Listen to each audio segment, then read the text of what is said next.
Thank you, Madam Chair and Ranking Member, for this important discussion today. So let me bring it back to rangeland fires, similar to what Senator Lee was talking about. My understanding is that the federal wildfire funding has primarily focused on forest land and not rangeland fires, despite the fact, and I think Director Rupert, you mentioned this, that the Great Basin Range has led the nation in acres burned for the second year in a row, totaling 2.1 million acres burned in 2018. That's 233% above its 10-year average. Furthermore, nearly 75% of all acres burned in the West during the past 2 decades were on rangelands, not forest. That's hundreds of thousands of acres that's home to rural ranching communities, sage grouse. They're going up in flames. I'm curious, and I'm gonna pose this to both directors. Do you think we need to create a more balanced approach to fighting wildfires on all federal lands, and how will we do that? And Ms. Lagarza, I'm going to pull you into this because I know you have a background in living in Elko, Nevada's Carson City as well, and working for both federal agencies. So I'm curious. Let me start with you, Director. Absolutely. Thank you for the question. I think a lot of the things that we're doing right now, if we're looking at cross-boundary work on lands with fire activity, is meeting ahead of time. Looking at when you say cross boundaries, you mean you're working with the BLM and you guys are absolutely. coordinating now for the first time? Well, no, we have been throughout my career. Okay. I can remember as a district fire management officer, we would have those preseason meetings like Chris talked about, and we would look at the landscape and talk about if we get a fire onto this area, how we're going to manage it on the BLM's lands or the Forest Service lands or even some state lands. So it's definitely increased over time than it was, say, 30 years ago. So there's more of those upfront conversations that are happening.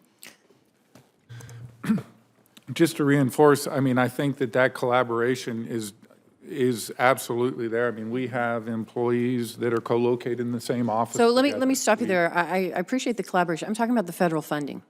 Do we need to be redirecting more of the federal funding to rangeland fires, since there seems to be predominantly more of those? Or is there a reason why, and it may be because of topography, I don't know, you tell me, are we missing out here when it comes to addressing the funding that's necessary when it comes to rangeland fires? So the big fire appropriation that comes in, part of that appropriation goes to Forest Service, part of that appropriation comes to Interior. Once it gets to Interior, we allocate it to the Interior Land Management Bureaus.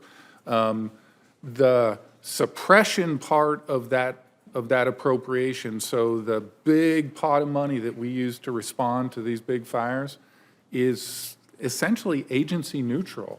That money, that suppression account, essentially sits there and is used when it's needed. And so when there's a fire on federal jurisdiction and we respond to it and we have a suppression activity in place, regardless of which agency, we're drawing from essentially the same suppression account. And then even when our partners are assisting, state, local, and others, that incident, again, I mentioned earlier, we have this incident management framework where we all come in and we'll very interoperable. And I we're all that. spending that. And I only have so much time, so I appreciate that, because I want to get into that. And I do want to talk to you further about the funding, because I don't think that we should all be competing. I think there should be enough resources for everyone when it comes to wildfires, whether they're on forest or rangeland. But let me talk about the incident command, because this is another concern of mine. I've spent a number of years with our Cattlemen's Association in Northern Nevada. It was just at Maggie Creek Ranch. We were talking about a number of issues. But one of the concerns that I'm hearing from our local permittees, as well as our Cattlemen's Association, everyone else, is that there's a lack of the federal agencies talking to the permittees from the very beginning.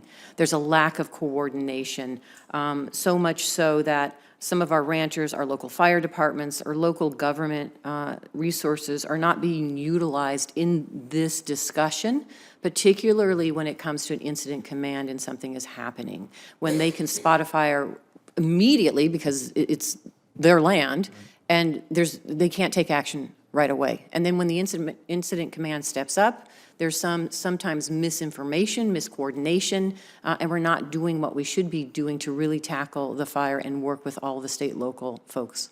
So here's what I'm going to ask, because I'm running out of time. I would love both of your commitment that you're willing to work with me to address this issue in the state of Nevada as I pull roundtable to get discussions together with all of the stakeholders to see how we can do a better job when we set up an incident command and we're working together to address wildfire in the state of Nevada? Can I get a yes from both of you? Absolutely. Easiest question of the day. Great. Absolutely, yeah. Thank you. I know my time is up. Thank you so much. I'm going to submit the rest of my questions for the record, but let me just say one final thing for purposes of California. Thank you for what you are doing. I know there's discussion right now. You're working with the National Guard to help you with drones and identifying wildfires. We are working together with California at the Tahoe Summit regularly, and we have the fire cameras around Tahoe to identify fires early on with the Forest Service. That's right. So there's new technology that is out there. It's being utilized, and I look forward to working with you in the future on all of that as well. So thank you.